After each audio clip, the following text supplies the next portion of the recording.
Welcome everybody to the In the North podcast for the NBL1 North season. Tonight I'm joined by Logan Thunder head coach Brayden Heslehurst and Southern District Spartans head coach Aja Parham-Ammar. Guys, thank you so much for joining me in the first ever NBL In the North podcast. Thank you for having me. No worries, mate. Good to be here. It's pretty exciting times ahead for us. This NBL1 North has been the talk of the basketball community for a really long time. Really keen to get your thoughts on it. Now that it's here, we're pretty much a day away from the season tipping off. I'll start with you, Brayden. What's the excitement like down in Logan? It's huge, mate. Obviously, we were pretty pumped during the initial preseason for NBL1 North last year.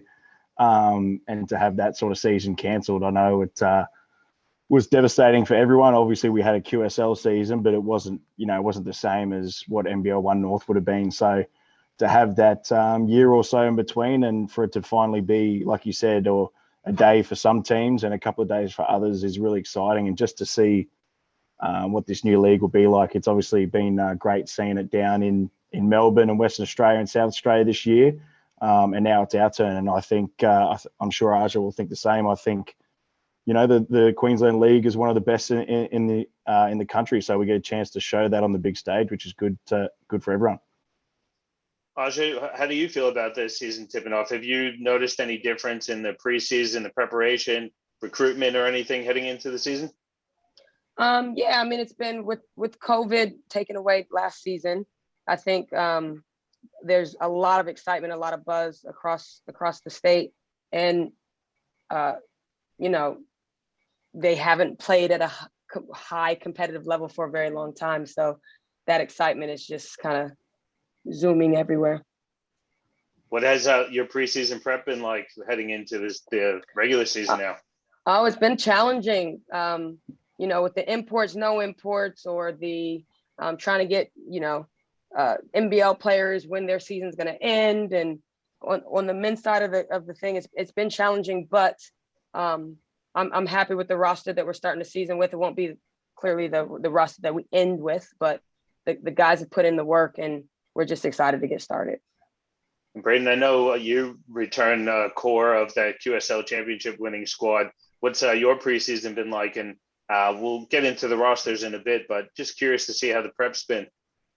Yeah, to be honest, it's been, like Aja said, it's been pretty challenging. It's been the first preseason since I've been at Logan that we've sort of had a really disrupted preseason. We've had injuries to a lot of players. We've had the COVID lockdown. We've had things where in Queensland where courts are slippery because of the weather, and we haven't been able to use the indoor courts and stuff like that. So it's been challenging. Like I think Monday's session was our first session with our full group. The one strength, as you mentioned, for us is that we've been able to maintain like a core group that's been here the last 2 years and especially last year. So we've got that sort of chemistry as well, but it's been a little bit frustrating, to be honest, but I'm sure come game time, we'll be ready to go. Yeah. Aja, same thing. You have a pretty solid core also returning for the Spartans, but you've added a few pieces. Talk to me about the approach to recruitment and filling out that roster with the challenging times, particularly without the imports and the COVID situation. Yeah, we went with a lot of juniors that have kind of come up in the system, giving them the opportunity to showcase their talent and the hard work they put in. And then we surrounded them with some vets. So CJ Massengale, Thomas Ammar. CJ's back. Just high IQ players that they've done it before. They can help the young kids operate through it until we get some help later on in the season. So we got a good mix of vets and young ones that are hungry and thirsty to show their talents, and hopefully we play well as a team. That's what we've been talking about and working on, and yeah, looking forward to seeing how it all comes together. You kind of passed over one of the key recruits. His name's Thomas Ammar. I'm not sure if you recruited him personally. I imagine it was a bit of a struggle getting him over to Karina. What was that conversation like? See, it's funny because everyone asks, like, is that going to be weird coaching your husband? I've been coaching my husband since I've been here. Like, he's one of my clients and has been forever. I was less worried about him than everyone else. I can be tough, and he knows exactly who he married. So he knows me very well. It's the others that I was like, you guys are going to have to adjust because I'm demanding. I demand a lot from myself, and I demand a lot from them, and I expect them to demand a lot from each other. And so it's been an adjustment, a cultural adjustment on the men's side of things. Clearly, I've been a part of the women's side for the past 4 years. So trying to bring that winning culture over to this side it's a fun challenge. I'm looking forward to it. Can you give us a couple of the young guys that you've brought into the team that people should keep an eye out for? Yeah, so the youngest player that we have coming in is Harry Rolandoff. He just won the championship at the under-20s. So happy to have him. His skill set is really high. His ability to stretch the floor and finish at the rim. I think the physicality is going to be something he's going to have to adjust to, as any 17-year-old coming to a semi-pro league would have to adjust to. Ben Hastings, who was the MVP of the QSL2 last year. So he's getting an opportunity to showcase himself at that higher level. Great shooter, wanting to translate that over to the higher level of basketball. And then we have another one, Sam Cross, who is finding himself, and he's still growing and, trying to figure out how to grow a beard, and jump shots looking good. Defense is looking good, long and lanky. We can teach him. We can teach him. Yeah, there you go. He doesn't want this color though, that's for sure. So we got some young guys who have fought and clawed their way into the rotation, and if they can help us be successful, they'll get those minutes. So Brayden, you have a pretty young roster, but it's a really experienced young roster, and I know that's really one of the approaches that you take at Logan is developing and giving those juniors an opportunity. But talk to us a bit about the roster. There are a few new faces in the group. Yeah, well, obviously, our biggest thing was making sure we brought back the group from the last 2 years, and especially last year. So we're able to do that, especially the core of, Michaela Can, Michaela Roof, Ash Tyre, and Shavana Palvas. And obviously you add Cassie Carroll back to that as well, which has been a godsend that she's come back this year.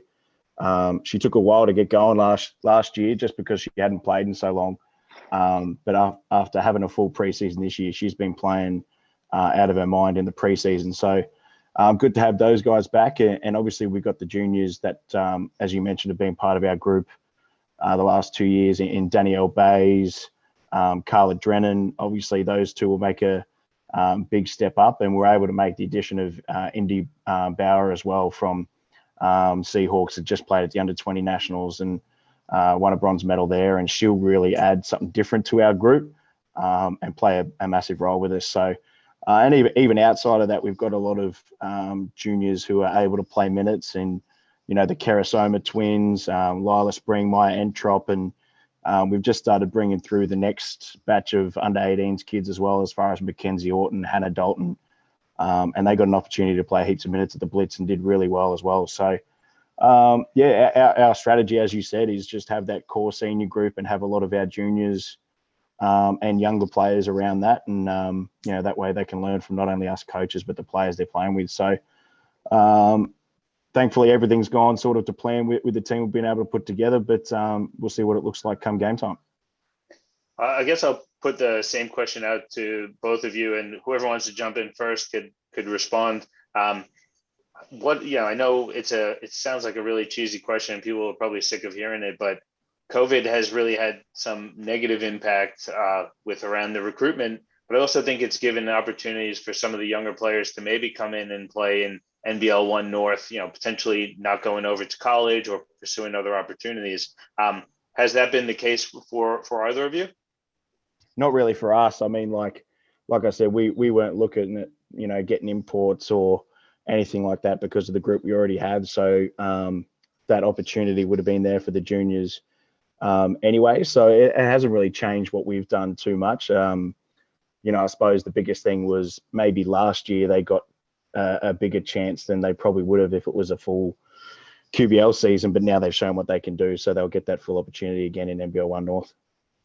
And how about you, Andre? Yeah, I would say on the men's side of things, it's definitely given the young players an opportunity where it wouldn't necessarily be available if imports were allowed, and everything was as normal as could be.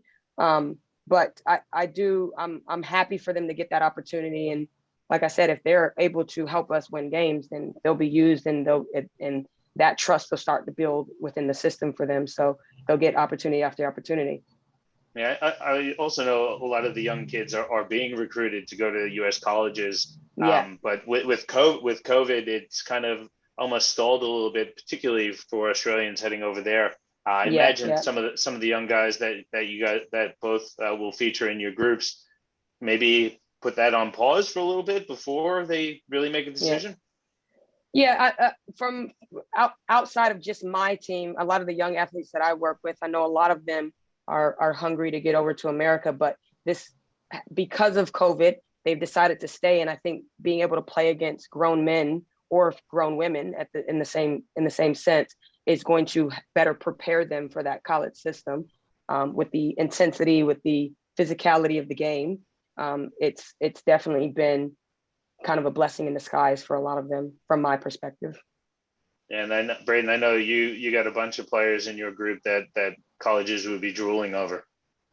Yeah, I mean, it hasn't really affected their sort of ambitions and that too much. Like, I mean, the ones that were eligible for that year of college went last year anyway, like your Nefertali Natoas, who had an amazing season at Oklahoma State. But our girls are at that stage now where they go over at the end of next year. Yeah. So, it hasn't really impacted their sort of thoughts towards going to college. I know a lot of them still want to, and a lot of them, as you said, will have no shortage of offers. So, it hasn't really stalled their plans yet. And I suppose it's a good thing that they've been able to get, like Arja said, a little bit more experience at this type of level before they go over. Yeah, it actually helps them. It actually helps them to be able to be involved in even just QSL. It helps them with that recruiting process. So if they're in that right age group where they're still seniors, and just speaking to coaches now, it's been beneficial for that age group. Although nationals and stuff got canceled, so yeah, it's kind of a double-edged sword. Yeah. And it benefits us as fans because we get to see these young guys who we might not get to see for a few more years if they do get to go over to college and play in the States. So I think it's a really great development tool, not just for the NBL. Also, we're going to see a lot of kids go through the NBL1 North competition into NBL programs, but we'll get them to see them go over to college and maybe come back and play back in the NBL1 North or beyond. So great opportunity for us as fans. The season, we did mention it earlier, though, the season is kicking off Thursday night. It's a massive rivalry game, one that you'd be personally familiar with, Brayden. It's the University of Sunshine Coast Rip City taking on the Sunshine Coast Phoenix. Some interesting rosters. We'll look at the women's side of things. It's a different look at Rip City squad heading into the women's matchup. Brayden, just want to get your thoughts on that matchup between the Sunshine Coast rivals. Yeah, it's going to be interesting as far as just the men's or both teams. Well, we'll talk both. But let's start with the women. It's going to be interesting. Like, I saw a little bit of Rip at the Blitz at Northside a couple of weeks ago, but I don't know whether they had their full team or not. So I guess the biggest thing for them is how they're going to cover the loss of Maddie Rochi, who's now at Spartans. So she obviously was their main sort of go-to over the last 2 seasons, and they've been able to recruit, WNBL players like Alex Delaney and some other guys. So sort of just interesting to see how they cover those sort of losses. And then with the Phoenix as well, they've got announced some good players during the week too, with Rachel McCulley, even though she's not playing the WNBL for a fair few years now, she's still a great veteran to have in this league. And then Kathleen McLeod and players like that, and Amy Brown and that, who's been around for a while. So I think it's pretty even as far as, the teams and how they're made up. So it'll be a really interesting game. And it's a really, people need to get along to this because it's having, like you said, been involved with it. It's actually a really good rivalry. Like, I think my first game in the QBL was at the uni with both teams, and I think we had 1,200 people there. So it's a really good rivalry. So it's it'll be interesting to see how that one pans out. And then on the men's side of things, Aja, I know you would be having a scout as well, but again, pretty some similar core pieces for both groups. But there's a lot of star power in that men's side of things for the first game of the NBL1 North season. Yeah, rip with the Tuetta brothers, like that group's been together for some years, so they're comfortable with each other. I know they got some NBL talent coming in later on in the season, but I think with Izzy running the show, Rip's always going to have a chance to win. And I was able to get out to the Southwest and Phoenix preseason game, and although Phoenix, I don't think they had their full roster either, but coming off of that QSL, I think they lost in the semifinals, kind of close game. I don't know, questionable calls maybe, according to some of them. But yeah, I think that group's coming back together with some ammunition to kind of repeat what they saw in the QSL. So with Nelson Kessler at the big and getting rebounds, blocking shots, it's gonna be a competitive game. I'm looking forward to seeing the results.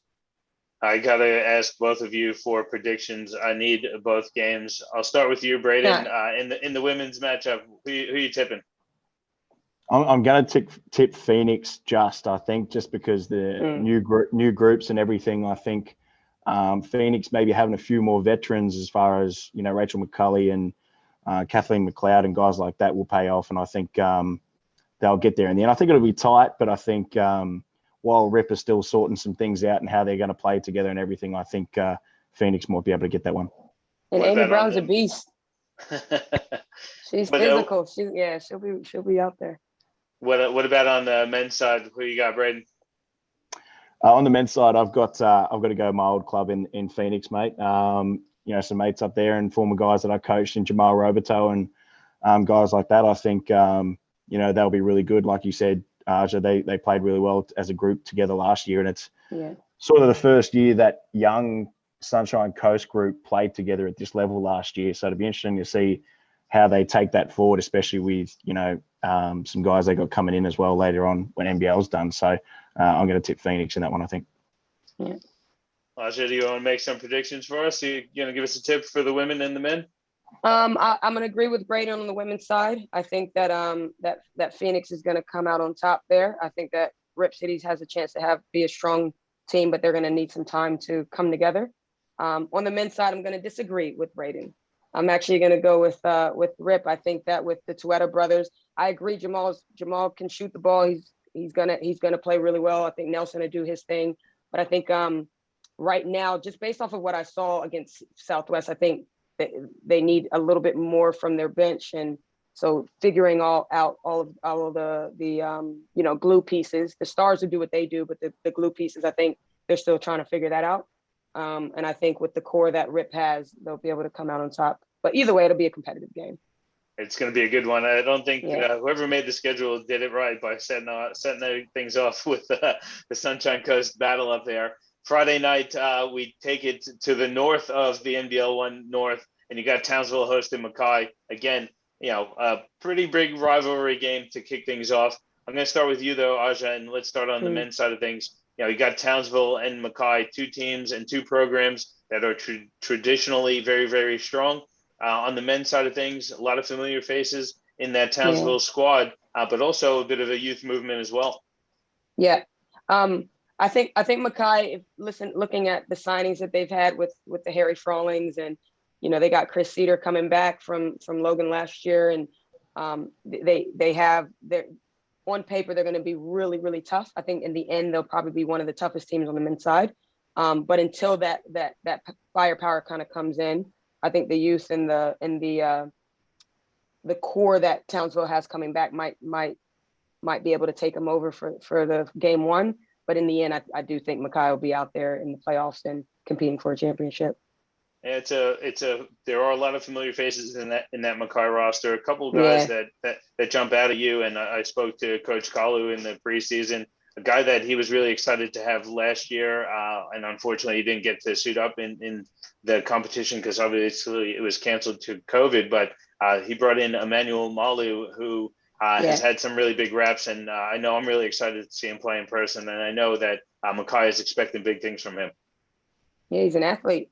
He can jump out the gym. I'm looking forward to seeing him play as well. I think that this is going to be a good test for him, and that North a rivalry between the two teams. So until those NBL stars that are the game's going to kind of go through. Until that happens, this is his time to shine. So I'm looking forward to seeing what he has to offer. Yeah, on the women's side of things, Brayden, when you probably look up and down all of the rosters, if you were to tip, who the best player in the competition is, there's a really strong case to be made that she's going to be playing in Mackay this season. I think who I'm talking about. I'm talking about Kayla George. That's a huge, huge addition to the Mackay group and to the NBL1 North competition as a whole.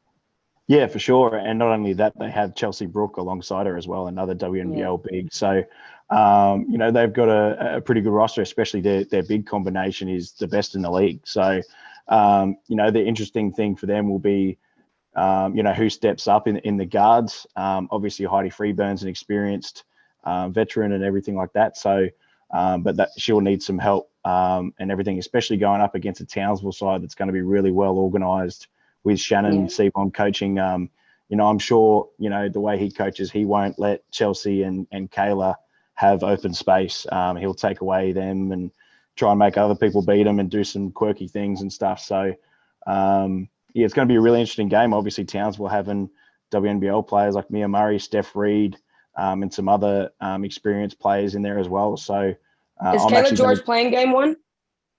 I do not know, to be honest. I think she is because I think so.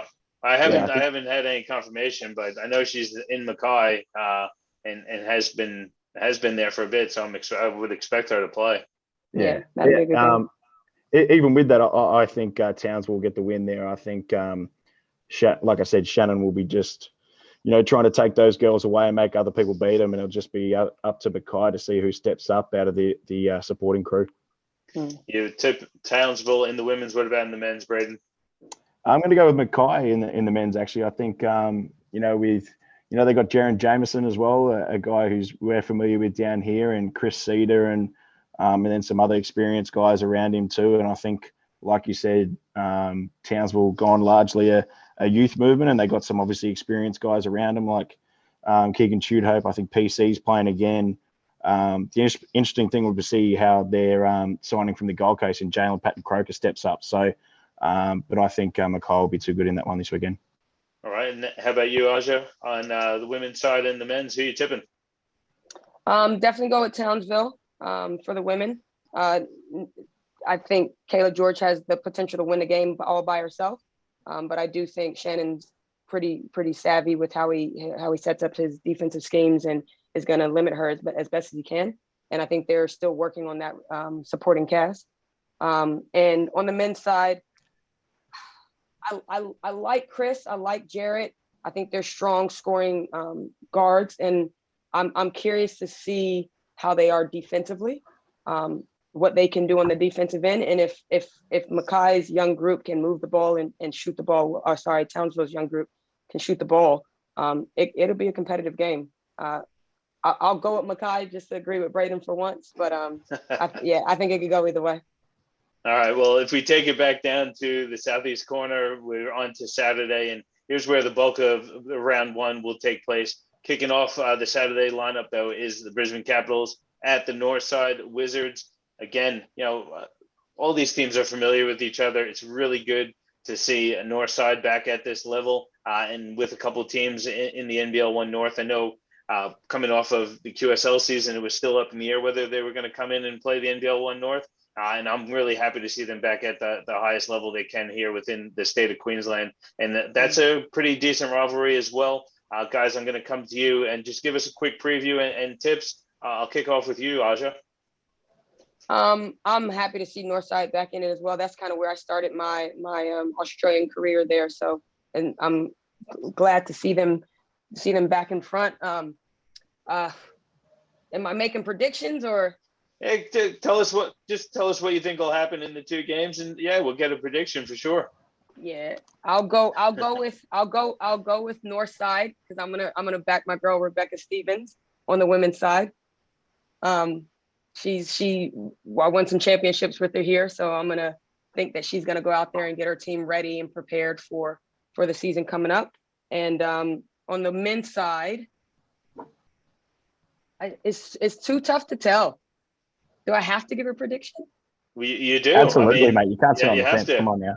We're gonna be doing this every single week, and we're gonna get every coach to do it. So it won't just be you two, I promise. All right. Let me think on it. How about that, Brayden? Go ahead. I'm good with that. Yeah, we're in the men's. I think, especially going from the blitz and just having people coming back.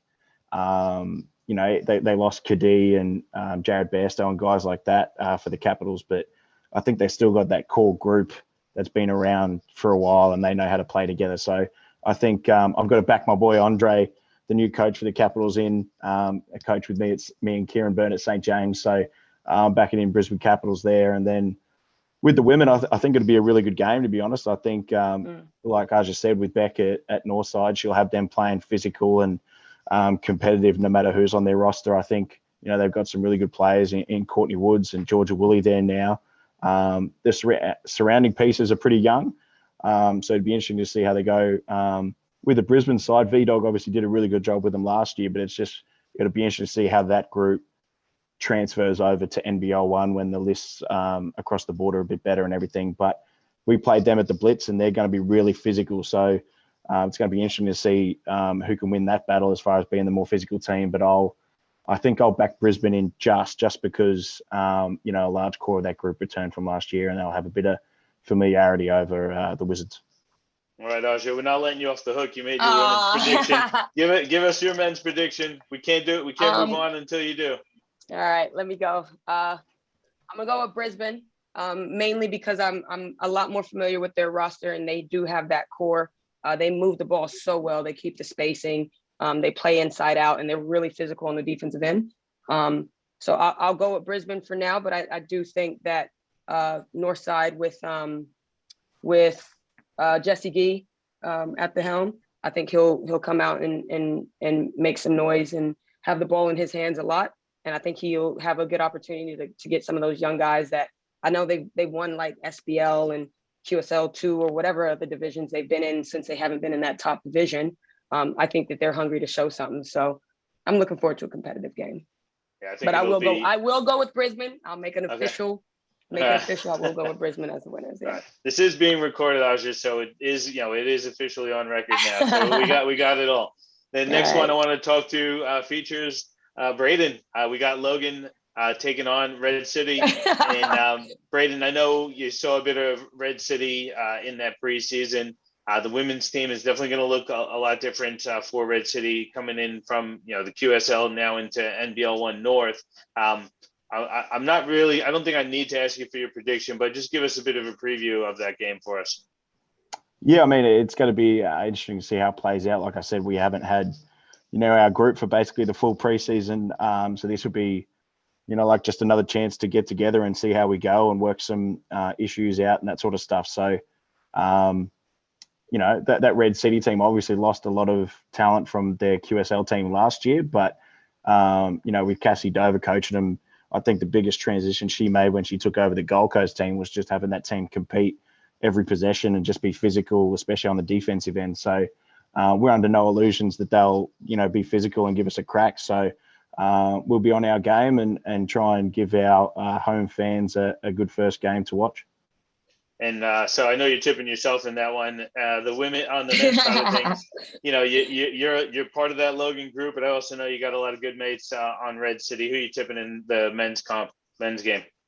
Yeah, I think it's going to be interesting to see how it plays out. Again, both teams with a lot of young talent. Obviously, Logan, boys going with a lot more youth this year compared to past years, and but we still have Mitch Young there, Mike Cedar.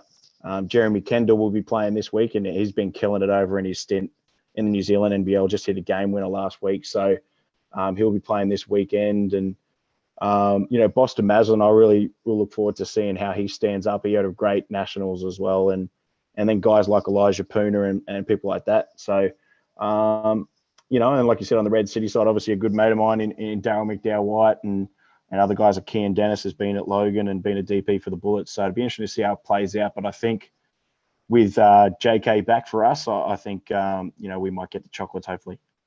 All right. So yeah, good club man there picking his both teams.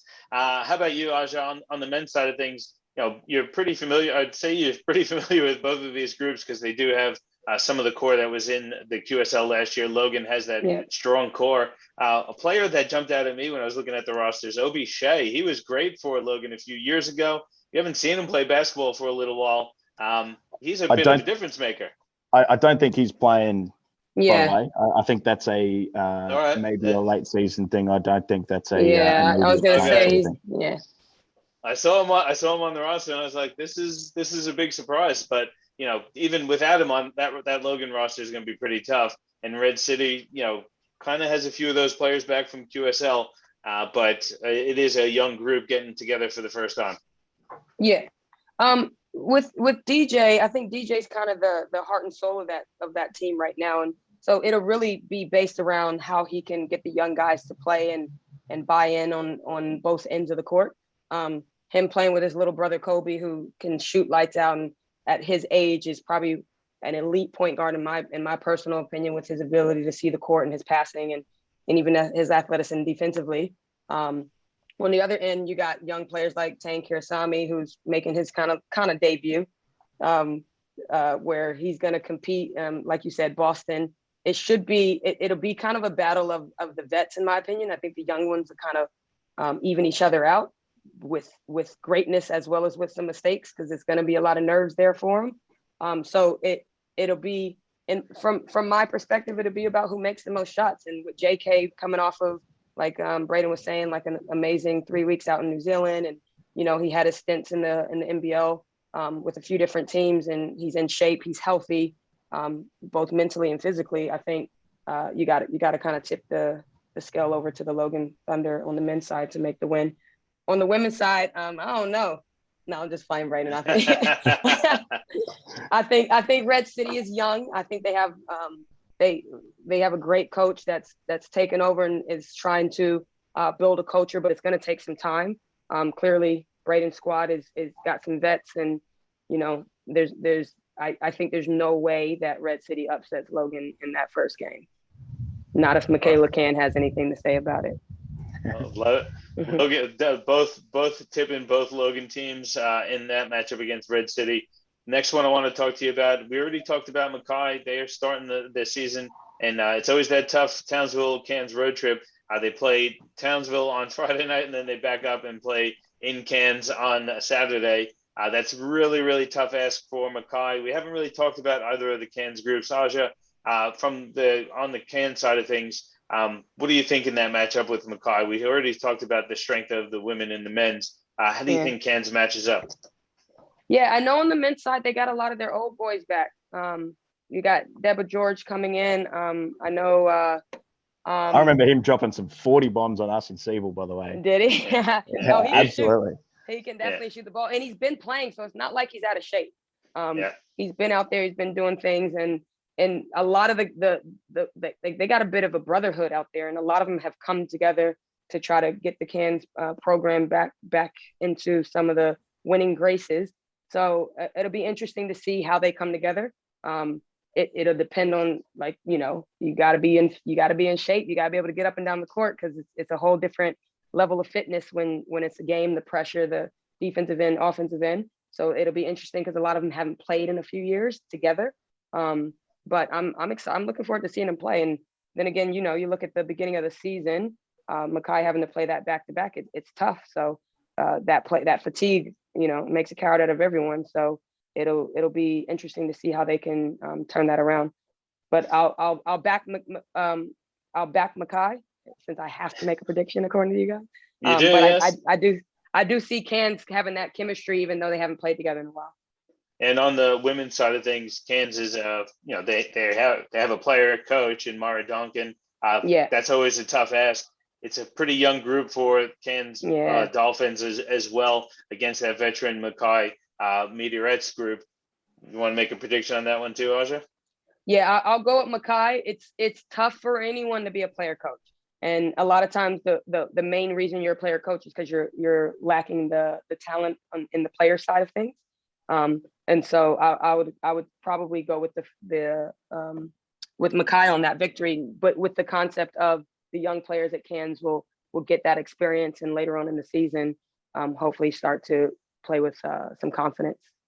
Yeah, and I don't know. I think we just lost Brayden there for a sec, so we'll leave him be. But I think it's going to be a tough matchup and a tough ask for Cairns. But Mackay on that back-to-back, like you said, anything could happen when you have to play two huge games back-to-back.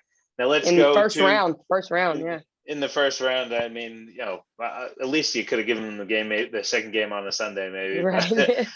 Who knows? I've been traveling up to Cairns a bit, and there is a bit of a buzz around the Dolphins and the Marlins, so they always have a good crowd up there also, and we'll see if the crowd could help them out a bit. But let's talk about the game of the week, because the game of the week is your very own Southern District Spartans traveling over to Hibiscus to take on the Pirates. That game will be the game of the week. Like we mentioned, I'll be there to do the men's game, be at the Bullets game, unfortunately, for the women, so I'm going to miss that one. But the Pirates, it's a tough matchup. They're, again, bringing back a pretty strong core group of players from the QSL last year. They got some talented guards. They got a couple of guys up front as well that can cause you some trauma. What do you think of the matchup with the Pirates? Yeah, I think the Pirates are really well coached. I think Jeff Tarrant having that opportunity to take the helm back at that head coaching position, and he's won at Brisbane for years, and he's back. He's back. Noosa, mate, doesn't have the best reception. But I think that in order for us to win that game, we have to play well. We have to play together, and with that mix of youth and players, of course, I'm going to back my team. But I do understand that if we let them shoot the three and play with comfort, then it'll be a long night. Everyone on their team has the green light to shoot the ball. I love Jeff's mentality there, and I'm looking forward to defending it to the best of our ability. I got a plan for him. I got a plan. I just can't let y'all know about it yet. All right. Well, we'll have to tune in or be at Hibiscus to see what that plan is. Obviously, you're tipping your squad to win that one on the men's side. What about on the women's side? The Spartans women's team is. Who do you think she's tipping in that one, John? That's a pretty nice roster on the women's side as well. I agree wholeheartedly. Those are a lot of players that I either played with or I coach, and a lot of them wanted to come together and really compete with a lot of high expectations. They know the targets on their back. But they're looking forward to the challenge. So I'm going to back them probably in every single game they play this year, because we got a lot of, with Maddie Rachi, with Ashley Caratiana, with Nadine Payne, with Maddie Willie, with Kalani Purcell. We have the experience, we got the athleticism, we got the versatility. So I'm looking forward to them playing good basketball and really going out there and making a name for themselves. Yeah, I think Pirates, when you look at their roster, there are some pretty big names in that Pirates group as well. But Spartans, you just mentioned, a few WNBL players, a few Australian Opals in that group as well. So Spartans are going to be pretty tough. Brayden, I'm going to come back to you. Just quickly give us your Cairns Mackay tips. We don't need the preview from you, but then give us your thoughts on the game of the week with the Spartans and Southwest Metro Pirates.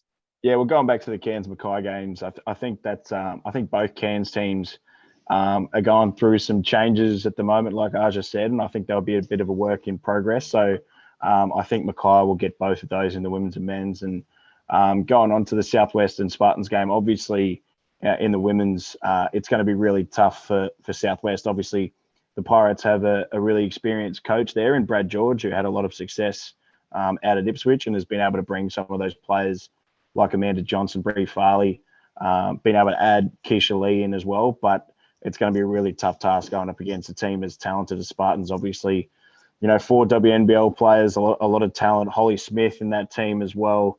They've got a stack of talent 1 through 12. So, it'll be really tough for the Pirates. And for them, I think Amanda Johnson and Keisha Lee have to be outstanding for them to challenge this team at all, because they've got a lot of talent. So obviously in that one, I'll go with Spartans. And in the men's, like Aja said, I think first of all, it's good to see CJ Massingale back, having coached him and been on the same team as him. He's kind of like the never-ending story at this When he messaged me and said he was coming back, I thought he was joking, but he's coming back, and trust me, he can still get buckets. I think the second year with me, he had 20 plus a game, so he can still play. And his just mindset is different to everyone else's. He wants to win, and he'll show that at training and everything. So he's a massive boost for that side. And you give them the edge to Spartans, but no matter what talent sort of Pirates have, if they're coached by Jeff Tarrant, they're going to give it a crack as far as the weird way they play defensively, as far as having 500 people on the ball and shooting the three ball and stuff like that. So they'll be in for the fight, obviously with the Tarrants at the helm. But I'll definitely give the edge to Spartans, and as you're getting the win there. It'd definitely be good to have Look Jeff at us back in being the nice league. to each other and tipping each other. I know, we're being real fake, aren't we? We're gonna have to get you guys back when that Logan Spartans game is on. We'll see what happens then if we play as nice the next time. But I was gonna say it is really good to have Jeff Tarrant back in the competition. His teams are fun to watch. Not for the I could name a lot of coaches who it's not fun for the refs for. I think I'm looking at least one, probably two there. So at the end of the day, though, Jeff has that system, and has proven to be successful. He was very successful at Brisbane, and I know Southwest is really excited to have him. And I'm very interested to see how you match up and those chess pieces and how you attack that defense and that defend that 3-point line. I think is going to be huge for you in that one, Aja, for sure. I'm telling you everything that you know already, that you already told us. So Jeff doesn't keep any secrets. He keeps no secrets. Don't worry. No. So, but then wrapping things up for round one of the NBL1 North, it's on Sunday. You got Gold Coast hosting Ipswich. It's going to be two interesting games as well. Gold Coast, on the men's side of things, they brought in Kadee, they got Drimmick, but they're not going to have those guys for a while. So it's up to the veteran guys that they have down there, and TJ Diop, Petrie as well. And then Ipswich, they brought Sobey back in, but they have that core with the captain, Jason Ralph. So on the men's side, going to be really interesting. And on the women's side, the groups are pretty similar to groups that they've had in the last few years. So again, we're looking at two teams that really have a really strong core. And I think that's a theme that we see here, especially in round one across both women's and men's competitions. Aja, I'll start off with you, though, if you want to give us a bit of a preview or some info, and then if we could get your tips on the Rollers and the Force. Yeah, played against both in that Anzac tournament that we had. Two very strong, as you know, on paper, players that have done it before and been around for a while. Like you said, TJ Diop, you got who are some of the others? Can't remember names off the tip of my tongue. But you got Petrie there. Yeah. I'm pretty sure Cal Dalton will be playing as well. Oh, yeah. Callum will be playing. Yep. And so the size and the physicality of Gold Coast is going to be on display for sure.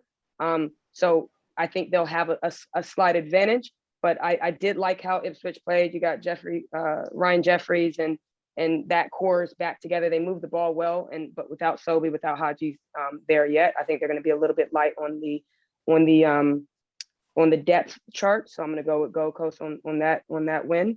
On the women's side, though, I think Gold Coast with the addition of Lauren Mansfield, the physicality, the squad that they had, who are always going to come and throw elbows and fight to the very end, no matter what the score is. And I think that might be a bit much for Ipswich this year.